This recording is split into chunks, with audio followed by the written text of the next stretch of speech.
हाय दोस्तों, आपका स्वागत है हमारे यूट्यूब चैनल पर। आज हम लोग देखने वाले मेमोरी मैनेजमेंट का फंक्शन और गोल। ठीक है, जो मेमोरी मैनेजर होता है उसके आज फंक्शन और गोल को अच्छी तरह देखेंगे, क्या होता है फंक्शन और उसके गोल क्या है। ठीक है, तो सबसे पहले फंक्शन देख लेते हैं। तो फंक्शन देखने से पहले मैं बता दूं, जैसे कि ये हमारी मेमोरी है। ठीक है, मेमोरी अलग अलग सेल्स, लोकेशन, ठीक है, ब्लॉक्स में डिवाइड होती है। ठीक है, और हर एक ब्लॉक का कुछ साइज होता है। ठीक है, समझ लीजिए पर्टिकुलर साइज है, समझ लीजिए इसमें P1 प्रोसेस है। ठीक है, इसमें P2 प्रोसेस है। ठीक है, ऐसे प्रोसेस होते हैं। ठीक है, तो इतना चीज आप याद रखिए, बस इसी के बेस पे हम समझाता हूँ। अलोकेशन का मतलब क्या हुआ, मेमोरी मैनेजर क्या करता है, जब कोई प्रोसेस आता है, ठीक है, प्रोसेस जैसे P1 प्रोसेस आया तो उसको मेमोरी में अलोकेट करने का काम कौन करता है, मेमोरी मैनेजर करता है। ठीक है, मेमोरी मैनेजर क्या किया, अलोकेशन का काम कौन किया, मेमोरी मैनेजर किया। किसको अलोकेट किया, P1 को, प्रोसेस को। ठीक है, प्रोटेक्शन, ठीक है, जैसे ये P1 P2 प्रोसेस है। ठीक है, P1 को यहाँ इस मेमोरी लोकेशन पे याद समझ लीजिए लोकेट है, जिसकी स्पेस है समझ लीजिए 10 KB। ठीक है, इसकी स्पेस है 20 KB। ठीक है, समझ लीजिए P2 प्रोसेस 20 KB पे है। ठीक है, तो ऐसा नहीं हो सकता P1 प्रोसेस भी इसी में आके एलोकेट हो जाए। ठीक है, तो इसको प्रोटेक्ट करने का काम कौन करता है, मेमोरी मैनेजर। ठीक है, अगर इसको इस पे मतलब ला के रख देगा तो इसका डेटा दोनों मिक्स हो जाएगा। ठीक है, P1 प्रोसेस को अगर P2 में ला के रखेगा तो इसका डेटा मिक्स हो जाएगा, तो ये क्या होगा, ओवरलैप कर लेगा। ठीक है, तो उसको प्रोटेक्शन करने का काम कौन करता है, मेमोरी मैनेजर करता है। ठीक है, तो तीसरा है हमारा फ्री स्पेस मैनेजमेंट। ठीक है, समझ लीजिए इसका साइज है 30 KB। ठीक है, और इसमें हमने P3 प्रोसेस को लाया जिसका साइज है 15 KB। ठीक है, तो जो 15 KB रह गया है उसको मैनेज करने का काम कौन करता है, फ्री स्पेस मैनेजमेंट।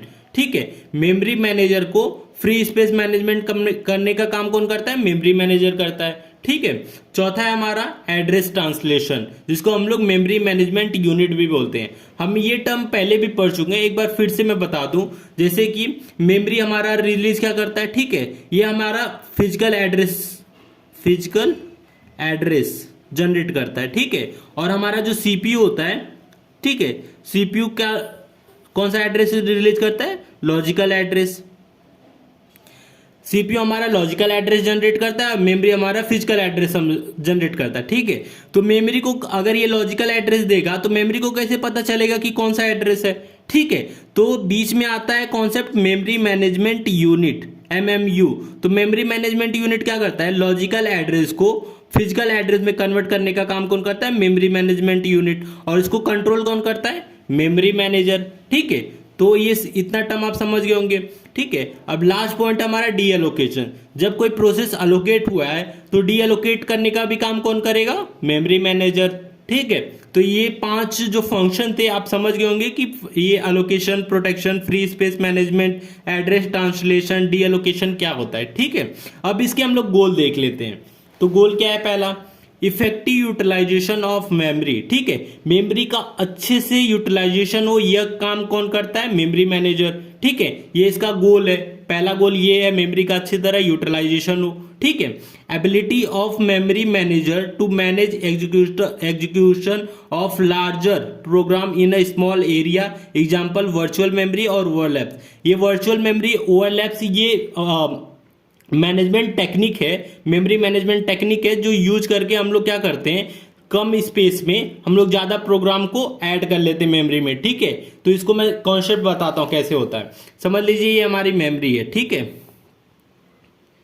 मेमोरी है, इसमें समझ लीजिए स्पेस, ये स्पेस खाली है। ठीक है, इसका है 100 KB स्पेस खाली है, और हमारे पास P1 और P2 दो प्रोसेस समझ लीजिए। ठीक है, एक है 200 KB, ठीक है, और एक है 300 KB। ठीक है, समझ लीजिए P1 प्रोसेस को हम लोग को रन करना है मेमोरी पे। ठीक है, P1 प्रोसेस को हम लोग मेमोरी पे रन कर रहे हैं, तो ये क्या है, 200 KB है, और यहाँ स्पेस कितना है, 100 KB है।